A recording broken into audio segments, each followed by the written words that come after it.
Salut tout le monde!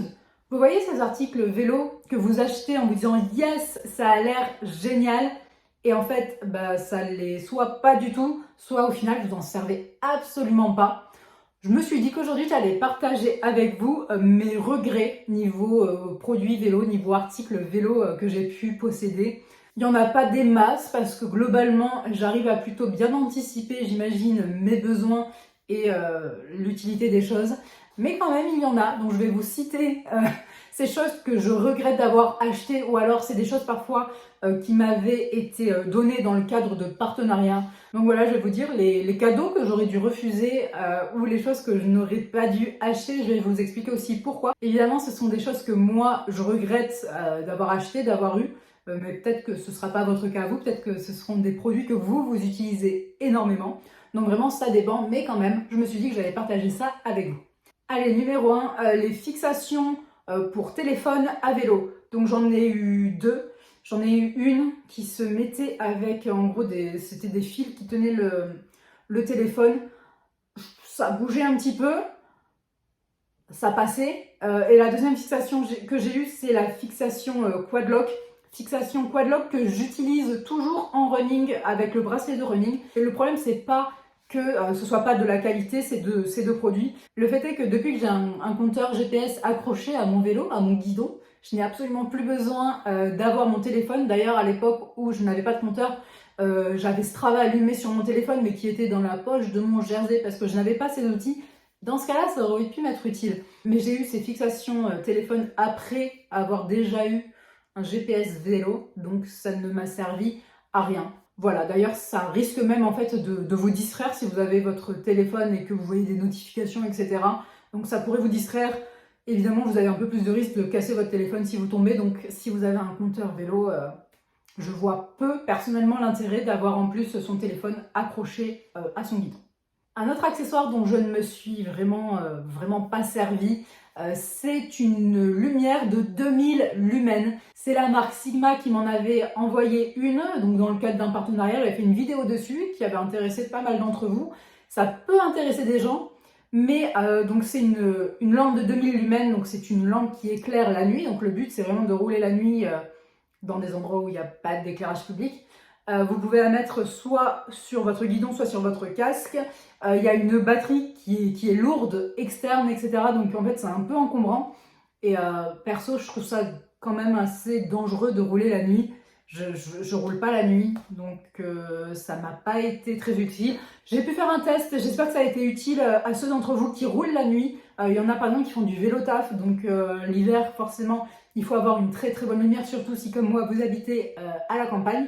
Mais voilà, si vous n'avez pas l'intention de rouler la nuit, est-ce vraiment bien utile? Troisième regret que j'ai vraiment regretté, ça faisait même pas un an que je faisais du vélo de route. J'ai décidé, un peu poussée par Romain, de m'acheter un VTT. Et j'avais acheté un VTT entrée de gamme. Donc voilà, j'avais acheté un VTT entrée de gamme. Et du coup, pour fêter mon nouveau vélo, on était allé rouler dans des chemins extrêmement escarpés, mais vraiment des endroits tout simplement dangereux. Donc Romain m'avait emmené là parce que pour lui c'était facile, pas pour moi. Donc c'était un tout nouveau vélo, bas de gamme, donc voilà, les suspensions et tout c'était pas top, le freinage c'était pas génial. Et il y avait notamment une descente complètement à pic. Même à pied, j'aurais pas réussi à la faire en fait. J'aurais glissé, j'aurais coulé sur la caillasse, puisque par chez moi, c'est un petit peu compliqué parfois. Donc là, c'était que des grosses caillasses. Donc ça glissait de partout. Donc j'ai fait mon tour avec mon VTT bas de gamme. J'étais pas du tout à l'aise, ça m'a pas du tout plu. Et le lendemain, je ne pouvais plus marcher. Donc c'était génial, je m'étais complètement bloqué le dos. Depuis, j'ai un pincement L5, S1, donc en bas du dos. Donc voilà, je me suis bousillé le dos grâce à un superbe combo VTT entrée de gamme et chemin extrêmement compliqué et pas du tout approprié ni pour un vélo entrée de gamme et surtout pas pour quelqu'un avec 0 niveau en VTT comme moi. Numéro 4, c'est quelque chose que pas mal d'entre vous, je pense aussi, ont adoré et détesté à la fois, les vélotoses. Donc j'en ai eu une paire dans une pédaleur box il y a un paquet d'années. Sur le principe, c'est super bien, c'est du coup des couvre-chaussures en caoutchouc, donc qui sont complètement étanches, donc pour aller rouler sous la pluie, c'est parfait. Sauf que déjà, pour les mettre, c'est un calvaire. Et ensuite, vous avez à peu près une chance sur deux quand vous mettez votre vélo Todd que celui-ci se déchire. Donc le caoutchouc se déchire. Donc perso, j'ai réussi, je pense, à les utiliser une fois de manière intacte. Déjà la deuxième fois, il y avait un morceau qui était à moitié barré. Et je crois que voilà, j'ai pas dû les utiliser plus de 3 ou 4 fois grand max parce qu'ils étaient juste bousillés. Voilà, c'est dommage. Alors c'était bien il y a 3-4 ans maintenant minimum. Donc si ça se trouve maintenant ils en font dans une matière plus résistante, j'espère. Parce que vraiment, j'étais dégoûtée. T'as des surchaussures qui sont top au niveau étanchéité. Il n'y a pas de souci, ils étaient nickel. Mais déjà pour les mettre, calvaire, comme à peu près tous les surchaussures, me direz-vous. Mais surtout, ils se cassaient hyper facilement, donc je trouvais ça vraiment dommage. Numéro 5, chose que j'ai regretté acheter, ce sont les tenues de mon club de vélo. Pour la simple et bonne raison que depuis que j'ai eu un enfant, je ne fais plus de vélo en club parce que je n'ai plus le temps, parce que mon club était super. Je roulais avec Cahors Cyclisme, j'adorais rouler avec eux. J'encadrais les jeunes le mercredi après-midi et le samedi matin. Sauf que maintenant, le mercredi après-midi et le samedi matin, je suis de garde babysitting de ma fille. Donc du coup, je ne peux plus faire tout ça. Ce qui fait que j'ai plein de tenues de mon club qui sont super cool, mais que je les utilise pas ou très peu. Aussi, quand, comme moi, vous avez la chance d'avoir eu pas mal de partenariats avec des marques au top, forcément, la tenue du club, à côté de ça, c'est pas la même qualité, quoi. Donc, du coup, je m'en servais vraiment uniquement quand j'allais rouler avec mon club. Et après, j'utilisais d'autres choses. Pour ceux qui sont pas équipés, les tenues du club, c'est bien parce que c'est pas hyper cher et puis vous allez pouvoir les réutiliser pas mal. Mais moi, dans mon cas, je les ai très très peu utilisés. D'ailleurs, il y en avait pas mal qui m'avaient été donnés par le club parce que j'encadrais les jeunes, mais j'en avais aussi acheté en plus.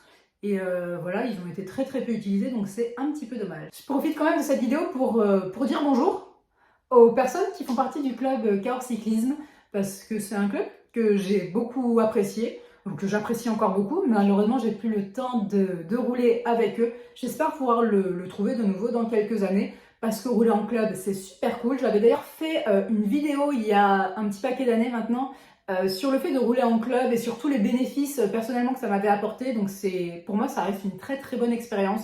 Donc si vous voulez, je vous mets le lien en description de cette vidéo. Si ça vous intéresse de potentiellement rejoindre un club, vous y trouverez pas mal d'informations. Numéro 6, dans mes regrets, j'ai acheté un casque de DH. Donc la DH, pour ceux qui ne connaîtraient pas, c'est du VTT en descente. Donc c'est des descentes à pic, compliquées, techniques, etc. Et vous allez comme un malade sur les chemins avec un vélo tout suspendu. C'est quand même recommandé. Donc c'est de la DH, quoi. J'ai acheté un casque de DH. Je l'ai acheté chez POC, c'est ma marque de casque, j'ai envie de dire POC. Vous savez, j'adore cette marque. Il y avait une grosse promo sur les casques POC. J'ai acheté un super casque de DH rose pétant, stylé. Vraiment, je le kiffe. Ça fait genre 3 ans que je l'ai acheté, je ne l'ai jamais mis. Enfin, je l'ai porté pour aller faire une mini sortie de VTT, juste histoire de voir. Mais bon, le casque intégral pour une sortie de VTT tranquille, non. Donc voilà, j'ai un magnifique casque de DH qui ne m'a jamais servi. J'ai l'espoir un jour qu'il serve, soit sur moi, soit sur quelqu'un d'autre, mais voilà, qu'il accomplisse sa mission de casque. Surtout que c'est un casque très haut de gamme, les casques de DH de chez POC, ça vaut au moins 300-400 euros, je crois. Voilà, voilà. Et enfin, mon dernier regret produit vélo, les gâteaux de nutrition avant effort. Alors c'est très précis. Si vous faites pas mal de grosses sorties, vous en achetez peut-être. Donc c'est préparation pour faire des gâteaux. Sur le principe, vous vous dites cool, une préparation pour gâteau. J'aime les gâteaux, je vais me faire un petit gâteau, je vais le manger le matin avant d'aller faire mes 6 heures de vélo, etc. Sur le principe, c'est une très bonne idée. Et je suis sûre, il y en a parmi vous qui adorent, qui en consomment beaucoup et voilà, qui s'affilent une pêche d'enfer. Moi, personnellement, ces gâteaux, j'ai jamais pu les avaler. Vraiment, je commence à les manger, je les trouve extrêmement denses, extrêmement, je sais pas, trop secs, etc. J'ai testé au moins 3 ou 4 marques, je trouve pas ça très bon. Et perso, en fait, le matin, je préfère quand même manger mon petit déj classique, ma banane et mes céréales habituelles. C'est ce que je préfère. Éventuellement, si je fais un effort vraiment très très long qui va s'étendre sur l'après-midi, etc., je vais peut-être manger genre du fromage en plus le matin. Mais le gâteau sport, j'adhère pas du tout. Dites-moi si vous adorez vos gâteaux sport. Dites-moi s'il y a une marque de gâteaux sport qui vous fait rêver, que vous mangez du petit-déj à la fin de soirée. Ici, à chaque fois qu'on a fait un gâteau sport, on en a mangé un petit peu, parce que souvent c'est pour des grosses épreuves, donc j'étais avec Romain ou quoi. On en mangeait un petit peu le matin. Moi, je me forçais. Et en fait, c'est un gâteau, enfin, c'est un gros gâteau au final, souvent. Donc du coup, tu jettes la moitié du truc parce que c'est pas très bon, quoi. Donc tu n'as pas du tout envie de le manger le soir ou le lendemain. Voilà, c'était donc le dernier. J'espère que cette vidéo vous a plu. Dites-moi quels sont vos regrets niveau achat vélo. Dites-moi si certains des articles que j'ai décrits vous sont pour vous extrêmement utiles. N'hésitez pas à défendre les choses que vous adorez. Je vous remercie d'avoir regardé cette vidéo. Je vous dis à très bientôt.